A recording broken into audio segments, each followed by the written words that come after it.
Well, the subconscious mind is basically the most important part of our existence, I think. I mean, okay, there is probably a soul or a higher consciousness that, I believe as someone who has some spiritual inclination is maybe the core of who we are. But the subconscious is basically that part of our mind that takes care of 80% of our daily activities. And that is, for example, our physical well-being. That's not the conscious mind that makes the breathing. It's not the conscious mind that when we are saying let's lift the arm is changing, flexion and extension of these countless muscles. It's all subconsciously regulated, which is why the subconscious does also these repetitive motions like playing piano or doing sports. It's all ingrained in the subconscious. We don't have to, we cannot consciously control that. The subconscious is also responsible for emotions, which is why our emotions don't often make sense. You go on your second date, the first one was awesome. And the second date, oh my God, you're sweating bullets. All of a sudden you feel like tongue-tied. Oh, can I be as funny as before? And what if she doesn't like me? And look, she looks at her phone. That means like I'm not really interesting enough. And the subconscious plays all those tricks when it actually is supposed to support you. So the subconscious does those, emotional outbursts, sometimes at the most inopportune moments. Why? And then the subconscious is also responsible for memories. Most of our memories are not conscious, they're bubbling up. I mean, I have just to smell cigar and I'm thinking about my grandfather who I dearly loved, but I don't think about him at all during the day. But when that smell comes, boom, the memory is there. And then the subconscious is also doing all those, you know, moral values and belief systems and everything that kind of is the structure of our world, all anchored in the subconscious mind, which is why people that are really successful, but may have a subconscious belief that the shoe gonna drop. They never feel really safe. They always look, across, themselves and wonder, when does it happen? When will I, lose everything again? And it's just because the subconscious has not let go of this. And the reason for all of this, you may think like, oh, the subconscious is kind of a saboteur. No, it creates all these bad things, but it has really only two MOs, two notions for us. One is to keep us safe, and the other one is to help us thrive and be happy.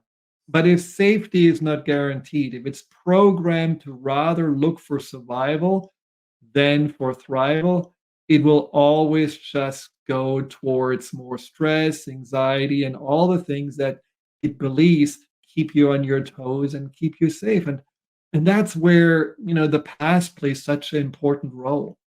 Because when we are in the past, we're told something like, the world is not a safe place, or, oh, money doesn't grow on trees, or you are really not fitting in, you're an oddball. If these are early messages and they haven't changed, you will fall into these survival patterns. You will feel like you don't belong, or you feel like that you have to be a chameleon, which is a pleaser pattern where you're just like blending in, and or you will feel that you have to please everybody else and never look after yourself because the caretaker role is the only way for you to get a little affirmation and worthiness. So those patterns are starting early. And unless we are consciously working with the subconscious to change those patterns, they will just always feel like somehow sabotaging our happiness when in fact they only try for us to be safe.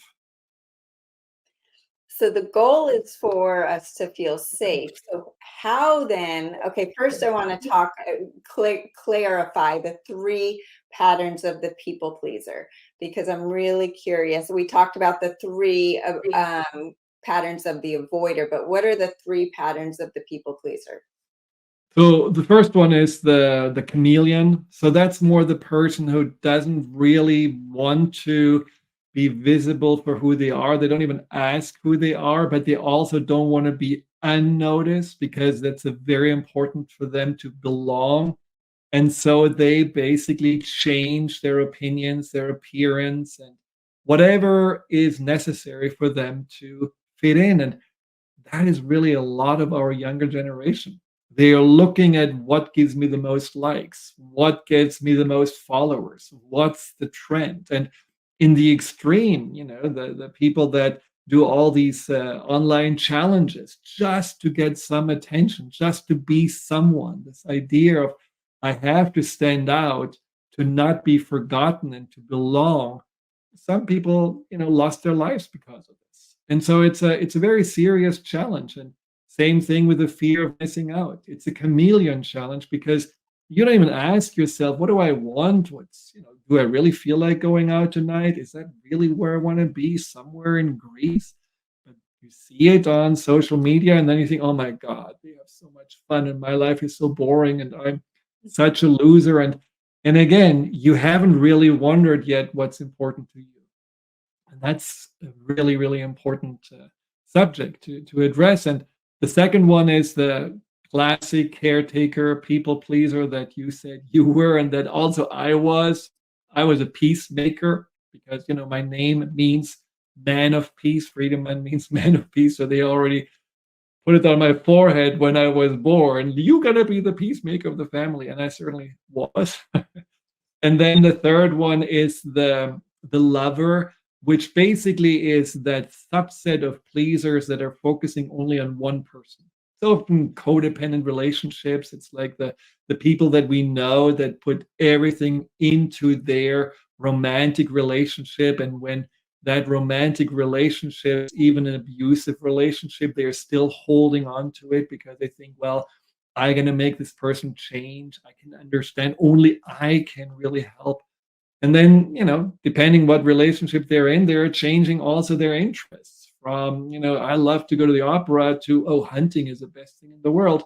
But it doesn't really reflect on who they are. It reflects only on what their relationship wants them to be. And so the notion of the pleaser is that the only way to feel safe is through others. I need others for that sense of survival. Whereas the avoider is I need to avoid others to be safe. So one is more isolating, the other one is just clinging and needing others, and both create a lot of stress and anxiety because we cannot control the outside world, and we certainly cannot control others to either not hurt us or like us. We can try, but usually it doesn't work.